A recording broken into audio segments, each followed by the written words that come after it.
So good morning everyone and I welcome you all to Saurabh Pandey UPSC YouTube channel के अंदर download Saurabh Pandey CSE app. तो आज के topics discuss करते हैं। फर्स्ट इज़ अबाउट पहला आप देख लो, in lakes phytoplanktons micro algae sequesters atmospheric CO2 और इसको स्टोर करते हैं in the form of biomass organic carbon. अब देखो ऐसे स्टेटमेंट समझना, जैसा अगर आप अपने प्रिपरेशन के इनिशियल स्टेज में हैं तो ये टॉपिक, ये लाइनें कॉम्प्लेक्स लग सकती हैं। तो एक चीज़ आपको ध्यान रखना है, यहाँ पे क्या लिखा, फाइटोप्लैंक्टन्स मतलब ये छोटे प्लांट्स आप रूप में देखो जैसे माइक्रो एल्गीज हैं। सो बेसिकली ये जो प्लांट्स हैं, if you talk about these plants, ये क्या करते हैं, ये CO2 का यूज़ करते हैं जो एटमॉस्फेयर में और फोटोसिंथेसिस के प्रोसेस में, क्योंकि जो प्लांट्स हैं वो अपना जो फूड है वो फोटोसिंथेसिस के प्रोसेस के माध्यम से ही बनाते हैं और इस प्रोसेस में CO2 का इस्तेमाल होता है और वो कार्बन एटमॉस्फेयर में उतना जो रिड्यूस होता है जितना प्लांट यूज़ करते हैं। तो अगर समुद्र के अंदर फाइटोप्लैंक्टन्स मौजूद हैं तो they helps in carbon sequestration as well. पहला सही है। फाइटोप्लैंक्टन कार्बन डाइऑक्साइड एब्जॉर्ब करते हैं एटमॉस्फेयर में, but carbon dioxide equivalent but emit carbon dioxide equivalent making them net emitters. ठीक है, मतलब लाइक बिकॉज सर्टन एब्जॉर्प्शन होता है और अगर आप पूरा साइकिल आप देखोगे तो जो ओवरऑल एब्जॉर्प्शन आप देखोगे CO2 का एब्जॉर्ब करेंगे, but at the letter period of time यही फाइको जो प्लैंक्टन्स है दे ऑल्सो एमिट CO2, मतलब in the process of photosynthesis they use CO2 but in other case they also emit CO2। तो यहाँ पे overall emitter अगर आप देखोगे तो नेट एमिटर ये basically, if you talk about the them as a net emitter, तो वो मतलब if you talk about the overall emitter तो नेट एमिटर होता है, मतलब एब्जॉर्प्शन से ज़्यादा एमिट ज़्यादा हो रहा है। तो यहाँ पे दोनों स्टेटमेंट आपके सही। तो यहाँ पे 10 ओवर द पास्ट 4 डिकेड बहुत सारे जो फाइटोप्लैंक्टन ब्लूम्स, यूट्रोफिक लेक्स, मतलब फाइटोप्लैंक्टन ब्लूम का मतलब कि पूरे जैसे तालाब है और बड़े जो लेक्स है उससे पूरा एल्गीज और काई जो है बहुत सारा आ गया है और फिर है ना, उसकी वजह से बहुत सारा CO2 भी यूज़ हो रहा है। इन लेक्स फाइटोप्लैंक्टन्स जो है sequester atmospheric CO2 and store in the form of biomass organic carbon.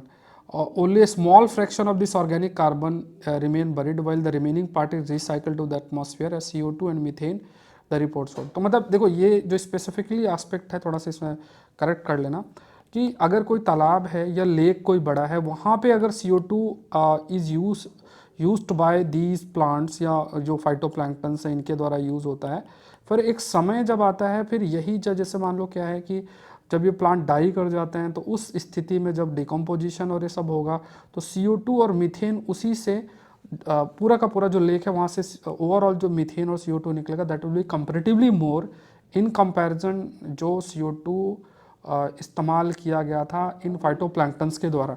तो यहाँ पे ये जो स्टेटमेंट्स हैं ये थोड़ा सा आप देखो, ग्लोबल वार्मिंग की बात करें दे हैव ऑल्सो, इसकी वजह से जो फाइटोप्लैंक्टन्स की ग्रोथ भी कुछ लेक्स में आपकी बढ़ी है एंड ये कहीं ना कहीं like has the potential effect of adding CO2 equivalent. ठीक है, तो यहाँ पे एक शब्द आप जरूर से याद रखो दैट इज CO2 इक्विवेलेंट। अगर आपसे पूछा जाए कि CO2 इक्विवेलेंट का क्या कंसेप्ट है, मतलब जैसे CO2 एब्जॉर्ब करना और CO2 वही जैसे बाद के प्रोसेस, बहुत सारे प्रोसेस में वही CO2 जो रिलीज़ होना, CO2 मीथेन जो है वो जो आपका रिलीज़ हो रहा है एटमॉस्फेयर के अंदर।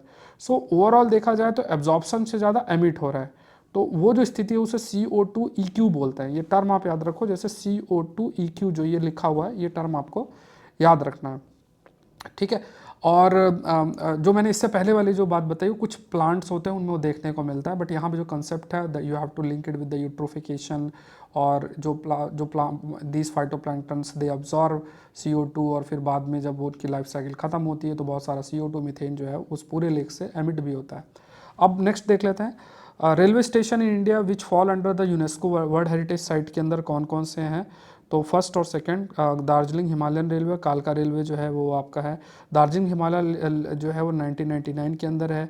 नीलगिरी माउंटेन रेलवे की बात करेंगे, नीलगिरी माउंटेन रेलवे 2005 के अंदर है। कालका शिमला रेलवे 2008 के अंदर इसको इंक्लूड किया था, 2008 के अंदर इंक्लूड किया गया था। छत्रपति शिवाजी टर्मिनल जो मुंबई में है 2004 के अंदर उसको इंक्लूड जो है वो किया गया था। Darjeeling Himalayan railway, Nilgiri mountain railway, कालका शिमला जो रेलवे है माउंटेन रेलवे का हिस्सा है। और इसके अलावा जो छत्रपति शिवाजी है वो आपका मुंबई, और इसको ऑनर किया गया for beautiful Italian Gothic style architecture. Gothic style आप थोड़ा रीड कर लेना, गॉथिक स्टाइल आर्किटेक्चर के लिए आपका फेमस है। तो ये फैक्ट्स थोड़े से ध्यान में रखना। तो यहाँ पे आंसर इसका डी होगा। फिशबोन स्ट्रक्चर रिसेंटली न्यूज़ में था, वो एसोसिएटेड किससे है? तो ये एसोसिएटेड है आपका मैनग्रोव फिश बोन स्ट्रक्चर, हमने डिस्कस भी किया था इसको हिंदू में भी।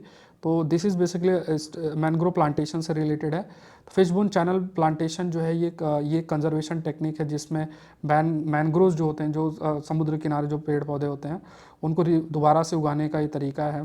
And that don't regularly get tidal, मतलब जहाँ पे जैसे जो एक टाइडल एरिया होता है ना, जैसे मान लो टाइड्स की वजह से बहुत ज़्यादा इरोजन जिन जगहों पे नहीं हो पाता है, उन जगह पे इस टेक्निक के माध्यम से उगाया जा सकता है। तो मेथड बेसिकली कोई भी सैलाइन बैरन लैंड, मतलब मान लो उसमें बहुत नमक है और उसमें ज़्यादा फर्टिलिटी नहीं है, वहाँ पे मैंग्रोव प्लांटेशन किया जाएगा। Fish bone channel plantation method use किया गया कृष्णा वाइल्ड लाइफ सेंचुरी में, आंध्र प्रदेश में। ये फैक्ट आप याद रखो कि कृष्णा वाइल्ड लाइफ सेंचुरी के अंदर, ठीक है, वाइल्ड लाइफ सेंचुरी के अंदर थोड़ा डिस्टर्बेंस हो सकता है क्योंकि पीछे कुछ डिस्टर्बेंस है, ठीक है। तो आई होप आप थोड़ा सा देखेंगे सेशन को। देखो लाइक आप लोग जरूर से करें, शेयर करें, ये आपकी जिम्मेदारी है। लाइक बटन अगर आप सेशन देखते हैं तो ये आपकी जिम्मेदारी है कि आप इसको लाइक जरूर से करें। Consider the following statement in the context of project 75। तो प्रोजेक्ट 75 ये क्या है? मिनिस्ट्री ऑफ डिफेंस के अंदर है। Submarine will be contract built at Indian shipyard bye international naval firm. तो प्रोजेक्ट 75 की बात करते हैं, तो यहाँ पे दोनों स्टेटमेंट इसमें सही है। प्रोजेक्ट 75 की बात करिए, मिलिट्री प्रोग्राम है जिसके माध्यम से डीजल इलेक्ट्रिक जो सबमरीन है इंडियन नेवी के लिए प्रोक्योर की जा रही हैं। ये मिनिस्ट्री ऑफ डिफेंस के अंदर आपका आता है। इसका एम क्या है कि नेवी की कैपेबिलिटीज़, क्योंकि सबमरीन पनडुब्बी है वो आएंगी तो उससे जो नेवी कैपेबिलिटी है वो है, जो इम्पोर्ट है वो कम किया जाए प्रोक्योर करके, ठीक है, इंपोर्ट को रिड्यूस किया जाए। कई सारी जो डिफरेंट क्लास ऑफ सबमरीन जैसे कलवारी क्लास सबमरीन और ये सब एयर इंडिपेंडेंट प्रोपल्शन सिस्टम जिसे एआईपी बोलते हैं। एयर इंडिपेंडेंट टेक्नोलॉजी में मैंने आपको बताया है कि जैसे मान लो जो सबमरीन होती है इनमें जो एनर्जी प्रोडक्शन प्रोसेस है, एनर्जी प्रोडक्शन प्रोसेस में इन्हें कुछ समय में ऊपर आना पड़ता है, फिर ऑक्सीजन यूज़ होती है, फिर ये नीचे चली जाती हैं। तो एटमॉस्फेरिक ऑक्सीजन पर जब अगर मान लो एआईपी टेक्नोलॉजी उसमें यूज्ड है तो एटमॉस्फेरिक ऑक्सीजन पे उसकी निर्भरता नहीं रहती है।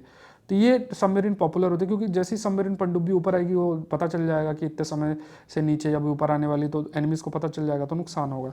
तो ये फैक्ट्स थोड़े से आपको ध्यान में रखना है। तो बहुत सारे अगर इफ़ यू टॉक अबाउट ये टेक्नोलॉजीज़ यूज़ हो रही हैं, सबमरीन जो है उसमें बहुत सारे एआईपी सिस्टम को यूज़ करना और उसके अलावा किस तरीके से इंडियन शिपयार्ड में डेवलप करना, ये सब इस प्रोजेक्ट के अंदर फोकस किया गया। तो बोथ 1 and 2।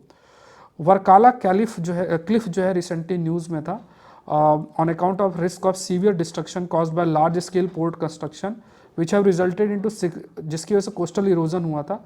तो ऑलमोस्ट जो टूरिस्ट बीचेस हैं उससे अफेक्ट भी होता है। तो ये दो given beach spot is located किस स्टेट के अंदर ये लोकेटेड है? मतलब they are talking about Varkala cliff जो है लार्जेस्ट जियो हेरिटेज साइट है ऑफ केरला की, वो कहाँ पे लोकेटेड है? तो ये आपको मतलब ये क्लिफ कहाँ लोकेटेड है जहाँ पे डेवलपमेंट हुआ है, ये केरला के अंदर लोकेटेड है, ठीक है। तो ये लाइक है ना पोर्ट कंस्ट्रक्शन और इनके बाद लार्ज स्केल पोर्ट कंस्ट्रक्शन जिसकी वजह से कोस्टल में इरोजन भी हुआ और ये काफ़ी अफेक्ट भी हुआ। So warning sign marks the scenic pathway leading to the cliff, a stark contrast to their former charm due to various factors related to climate change, human activity. Arabian sea के अंदर हुआ उसमें ये सब देखने को मिला है। और अनरेगुलेटेड जो टूरिज्म इंफ्रास्ट्रक्चर है, development on top of the Cliff has almost completely, मतलब जो भी टूरिज्म इंफ्रास्ट्रक्चर है तो उसकी वजह से भी काफ़ी इसमें जो है क्लिफ मतलब आप चाहे देख लेना उस पर ऊपरी थोड़ा सा रेज्ड एरिया होता है। तो क्लिफ है ना, तो ये जो क्लिफ है वर्काला बीच के अंदर, नियर वर्काला बीच, आपका view of the Varkala near state capital, तो ये इसकी स्थिति ठीक नहीं है। तो लार्जेस्ट जियो हेरिटेज साइट के रूप में भी कंसिडर, मतलब जियोलॉजिकली जो बहुत इंपॉर्टेंट होती है उन्हें जियो हेरिटेज साइट बोलता है। फिर देखते हैं with assistance reproductive technology ART की बात अगर किया जाए तो यहाँ पे national state board constituted under Surrogacy Act will also act as a national state board for the regulation of ART services. ART services may be commissioned by single woman or married couple where the woman is between 21 to 50 years. The man is between 21 to 55 years। ये आपको पता। Foreigners जो है they are prohibited from availing ART services. तो incorrect आपको जो है वो बताना है। तो इनकरेक्ट इसमें अगर देखा जाए तो सारे ही इसमें करेक्ट हैं, ऑल आर करेक्ट, ये फैक्ट आप याद रखना है। असिस्टेड रिप्रोडक्टिव टेक्नोलॉजी का मतलब होता है जैसे रिप्रोडक्शन है, अब उसमें कई बार होता है कि स्पर्म्स का प्रोडक्शन या जो फीमेल है उनमें एग का प्रोडक्शन, उस पर कुछ रहता है तो उसमें फिर असिस्टेड रिप्रोडक्टिव टेक्नोलॉजी के माध्यम से फिर प्रयास किया जाता है कि बच्चे का जन्म हो, और ठीक है उसमें मतलब फैसिलिटेट किया जाता है कि इम्प्लांट कराया जाए। तो उसको ऐसा और भी सरोगेसी और ये भी कई सारी ऐसे चीज़ें भी आती है। तो नेशनल स्टेट बोर्ड जो है वो सरोगेसी एक्ट के तहत वो national state board for the ART services को रेगुलेट करेंगे, नेशनल लेवल और state board respectively. ART services जो है कमीशन होंगी बाय सिंगल वुमेन और मैरिड कपल, है ना, वेयर द वुमेन की एज जितनी होगी या मैन की जितनी होगी, फॉरेनर्स प्रोहिबिटेड, वो इसको यूज़ नहीं कर सकते हैं। तो रजिस्ट्रेशन जो ART क्लिनिक और बैंक, तो under the act the national registry जो है ये मेंटेन आपकी रहेगी, जिसमें पूरा डेटाबेस होगा। सेंट्रल स्टेट गवर्नमेंट वो भी अथॉरिटी अपॉइंट करेंगे जो रजिस्ट्रेशन करवाएंगे। नेशनल और स्टेट जो बोर्ड है इस एक्ट के तहत, जो सरोगेसी एक्ट 2021 का है, वो आपका इस सर्विसेज को रेगुलेट करेंगी। और नेशनल स्टेट लेवल में कई सारी ऐसी जो है आपकी आप कह सकते हो कि स्टेट लेवल में अथॉरिटीज़ का गठन भी होगा। तो इसमें आंसर नन होगा। With reference to the bamboo plantation, India arrange the following states in ascending order of their bamboo plantation. Bamboo plantation की अगर बात किया जाए तो ये इंपॉर्टेंट आपके लिए बनता है। सो यहाँ पे देखते हैं आसाम की बात अगर किया जाए तो यहाँ पे आंसर आपका बी है। अब इसमें आपको देखना है कि सबसे ज़्यादा किस में है। आसाम में डेटा पूरा कितना है वो याद नहीं रहेगा, जैसे 10,659 स्क्वायर किलोमीटर असेंडिंग में पूछा है, तो सबसे कम आपका आसाम में है।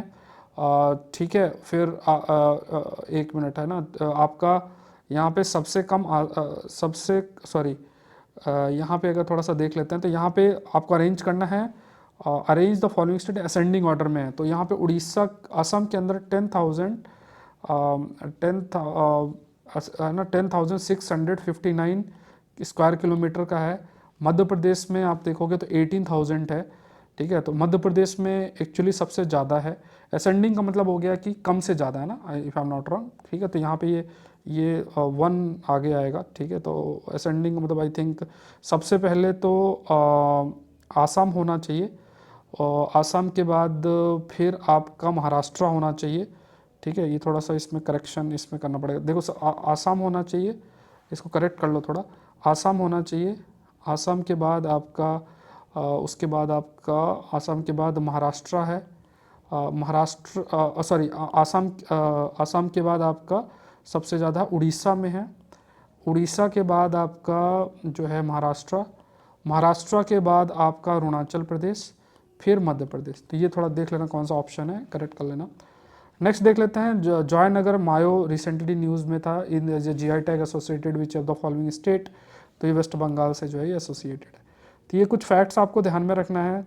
जॉयनगर मोआ करके है इसे, है ना, तो ये आपका वेस्ट बंगाल से एसोसिएटेड है। और इसमें जॉयनगर मोआ निर्मंकारी सोसाइटी को GI टैग मिला है। GI tag protects the Joynagar moa from unauthorized use and piracy. It also insure that only registered user can use the product name, है ना, क्योंकि GI टैग है तो कोई ऐसे यूज़ नहीं कर सकता है। तो बंगाली ये एक स्वीट है ना, मतलब ये आप मानो कि, और इसमें गुड़ और चावल उसके कुछ से बनाया जाता है, वो आप देख सकते हैं, खा के देख के कर सकते हैं, मतलब खा सकते हैं। तो ये कुछ चीज़ें हैं। लाइक बटन आप लोग ज़रूर से जो है प्रेस करें। And again I am expecting कि आप लोग जो है बहुत अच्छे तरीके से अपनी प्रीलिम्स की तैयारी कर रहे होंगे। और ये मैंने 13 से 18 जनवरी का आपको बता दिया है आपका जो है। तो 13 से 18 जनवरी का ये पूरा शेड्यूल है जो मैं आपको करवा रहा हूँ। मैपिंग आपको मैंने बहुत सारी करा दी है, जैसे अभी मैंने आपको जो क्रैश कोर्स चल रहा है इसमें मैंने पासेस, डैम, रिजर्वायर, उसके अलावा वाटरफॉल्स करा दिए, लेक्स करा दिए, ऐसा सारा करा दिए। बहुत अल्टीमेट तरीके से चीज़ें कवर होंगी और इसी में वीडियोस आते रहेंगे। तो शेड्यूल आपके पास पूरा है। मेरा ये कोर्स बहुत ज़्यादा फोकस्ड है इस समय, ठीक है, तो इस पर मेरा पूरा प्रयास है। और साथ में 2 इयर्स का प्रीलिम्स का करंट अफेयर्स, और at the same point of time आपका जो साइंस टेक का कोर्स भी है। तो साइंस टेक का भी जल्द वीडियो जैसे इस क्रैश कोर्स में शुरू होगा वहाँ भी मैं डालना स्टार्ट कर दूंगा। सेपरेट आपको करना, बाकी क्रैश कोर्स में सब कुछ इंक्लूडेड है।